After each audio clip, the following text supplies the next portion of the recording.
यहाँ गरम से गरम लोहा भी टूट जाता है। कई झूठे इकट्ठे हों तो सच्चा टूट जाता है। ये हकीकत है कि इस दुनिया में सच्चे और अच्छे इंसान का जीना बहुत मुश्किल है। ये वो दौर नहीं है जब वलीउल्लाह हुआ करते थे और जिनको लोग कदर और इज़्ज़त की निगाह से देखा करते थे। यहाँ तो सच्चा इंसान सबसे ज़्यादा जलील होता है। पता नहीं क्यों, ऐसा होना तो नहीं चाहिए, लेकिन हमारी दुनिया शायद आखिरी वक्त की तरफ चल पड़ी है।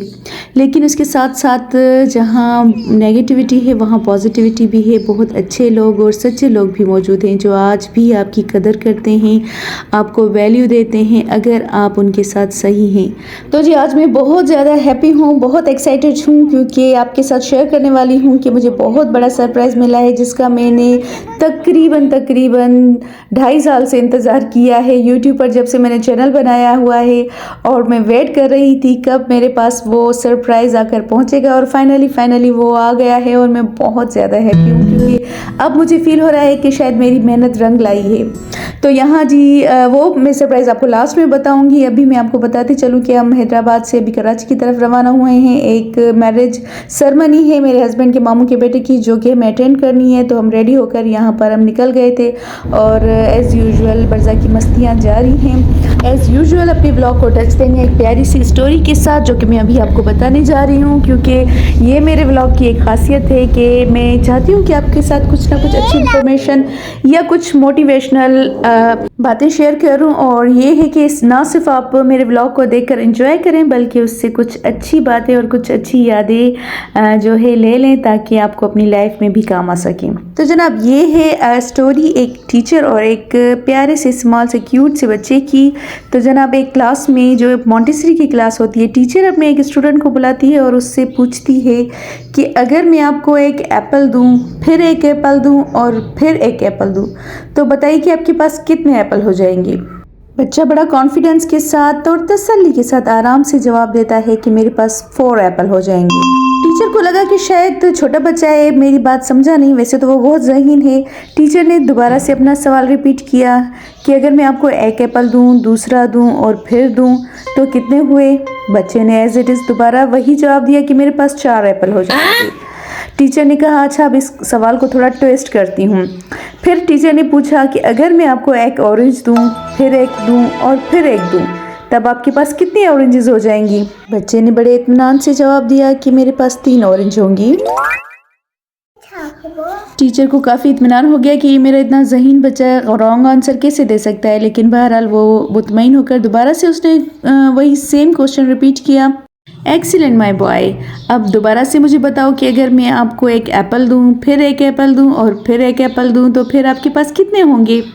बच्चे ने बहुत ही इत्मीनान से सुकून से फिर से जवाब दिया कि मेरे पास 4 एप्पल होंगे।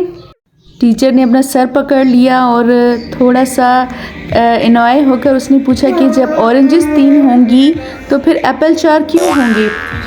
बच्चे ने कहा क्योंकि एक एप्पल ऑलरेडी मेरे बैग में है तो 4 हुए ना। 10 लाख रुपए, जिसमें से 10 तोला सोना नकद अदा किए गए और 4 तोला सोना और 10 लाख रुपए बतौर कर्ज़ वाजिबुल अदा इंद तलब है। तो आपने मज़कूरा मेहर के एवज़ मुहतरमा। फाइनली यहाँ पर निकाह हो गया था। फिर डिनर वगैरह करके हम निकल आए थे कराची से वापस। तो चलते हैं जनाब अपनी स्टोरी की जानिब जो कि मैं आपको बता रही थी। तो मोरल ऑफ़ द स्टोरी ये था कि ज़िंदगी में हमारे साथ कभी कभार ऐसा होता है कि हम भी अपनी जगह सही होते हैं जब हम कोई बात करते हैं और अगला वाला बंदा भी अपनी जगह सही होता है। जो इट मीन्स कि समझाने वाला और समझने वाला दोनों ही सही होते हैं, लेकिन फिर भी पता नहीं क्यों एक दूसरे की बात पर एग्री नहीं करते। अब जैसे टीचर खुद ही बोल रही थी कि अगर मैं आपको 3 एप्पल दूँ तो आपके पास कितने होंगे, और बच्चा अपनी जगह सही था कि जब मेरे पास ऑलरेडी एक एप्पल रखा हुआ है तो आप 3 देंगे तो 4 ही हो जाएंगे। तो हमारे साथ ज़िंदगी में ऐसा ही होता है। हमें हर वक्त जो है इस चीज़ को नहीं सोचना चाहिए कि हम जो बात कह रहे हैं वही सही है और उस पर अटल हो जाएं और फिर ज़िद पर आ जाए और फिर यहाँ से जो है मामला गड़बड़ हो जाता है, अनापरस्ती शुरू हो जाती है और फिर एक दूसरे की ज़िद में बंदा इंसान जो है अना के खोल में लिपट जाता है और दूसरे से दुश्मनियाँ पाल लेता है। Actually it is very simple कि हम अगर ये सोचें कि हमारी राय जो है वो हमारी ही है और अगले वाले की राय उसकी है, तो वो भी सही हो सकती है और हमारी भी राय सही हो सकती है। तो क्यों ना इस चीज़ को इग्नोर कर दिया जाए या यहीं पर इस बात को ख़त्म कर दिया जाए। लेकिन होता ये है कि फिर हम और ज़िद पर आ जाते हैं कि नहीं, हमें अपनी बात मनवानी है। और ज़्यादातर आजकल जो हमारे यहाँ ट्रेंड चला हुआ है, अगला वाला बंदा भी यही चाहता है कि इसकी डोमिनेंसी ना हो जाए मुझ पर, इसलिए मुझे भी अपनी बात को एनी हाउ मनवाना ही है। ये बात तो हो गई एक किस्म के लोगों की जो कि अपनी तरह से दोनों ही राइट होते हैं, अपनी राय रखते हैं। लेकिन यहाँ पर एक दूसरी किस्म होती है और वो ये होती है कि गलत होते हुए भी वो ज़िद करते हैं और वो चाहते हैं कि ये ना सोचें कि हमारी राय हमारी और आपकी भी सही हो सकती है। वो चाहते नहीं, हमारी राय ही सही है और आपको भी इस चीज़ को मानना पड़ेगा 100%। वो भी, और ऐसे लोगों की इतनी क्लियरली बात रॉन्ग होती है कि जो सुनने वाला होता है उसको गुस्सा भी आता है और हंसी भी आती है कि ऐसे बंदे को क्या कहा जाए कि जो सामने खड़े गधे को कह रहा है कि ये जो है परिंदा है, या इस टाइप की बिल्कुल उल्टी सीधी बात करके उस पर जिद करना शुरू कर देता है। अब यहाँ पर कुछ लोग समझदारी का मुजाहरा करते हैं और बोल देते हैं कि हाँ भाई, आपने जो इस गधे को कहा है कि ये कोई परिंदा है, तो मैंने कल इसको दरख्त पर बैठा हुआ देखा था, तो मतलब बात आई गई हो जाती है। और कुछ लोग ये होता है कि वो अड़ जाते हैं कि अब मुझे एनी हाउ इसको ये रॉन्ग बात सही करवानी है। अरे भाई, उसका जो दिमाग है वो वैसे बना हुआ है, आप क्यों जिद करके उसको सही कर रहे हो? वो नहीं होगा, क्योंकि उसके माइंड जो एक सेट किया हुआ है मेरा कि मैं सही हूँ, तो भाई उसको छोड़ दो और बोल दो सही है।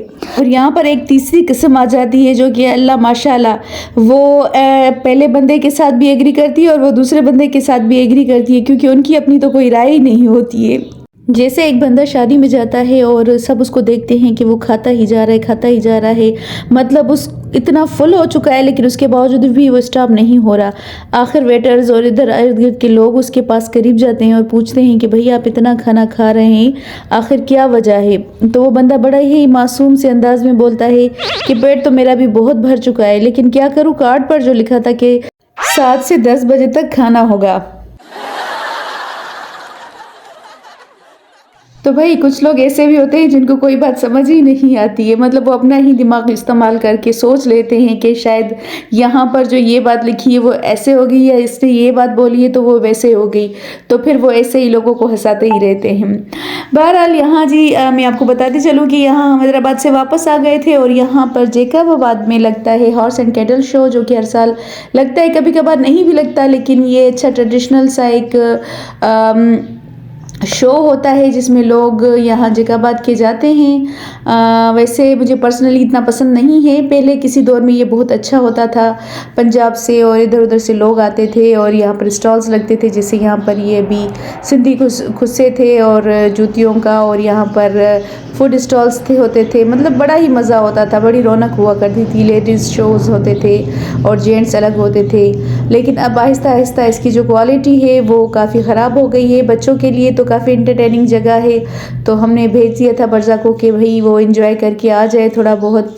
And finally after long time, जिसका मुझे काफ़ी अरसे से बहुत ज़्यादा वेट था, वो है जी ये गूगल पिन, जो कि गूगल एडसेंस अकाउंट से आती है। और यही जो मोस्ट इम्पॉर्टेंट चीज़ होती है, आपके अकाउंट की वेरिफिकेशन हो जाती है। सबसे पहले आपको आती है एक ईमेल गूगल एडसेंस अकाउंट की तरफ से, फिर आपको एक की दी जाती है कि आपको हमने पिन भेजी है।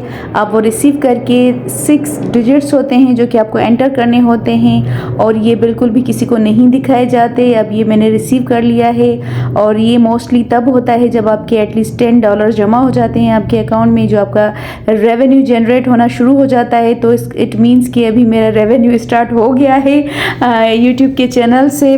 तो अब आहिस्ता आहिस्ता जब तक ये $100 होंगे तब जाकर हमें जो है कुछ अमाउंट मिलेगा गूगल से। तो ज़रा आप लगाइए अंदाज़ा कि $10 जो है वो 2.5 सालों में जमा हुए हैं, तो $100 कब जमा होंगी, मतलब उसके लिए मुझे कितने साल वेट करना पड़ेगा। इट मीन्स कि यूट्यूब से पैसा कमाना कोई आसान नहीं। तो चलें, इसके साथ ही मुझे दीजिए इजाज़त। अल्लाह हाफिज़।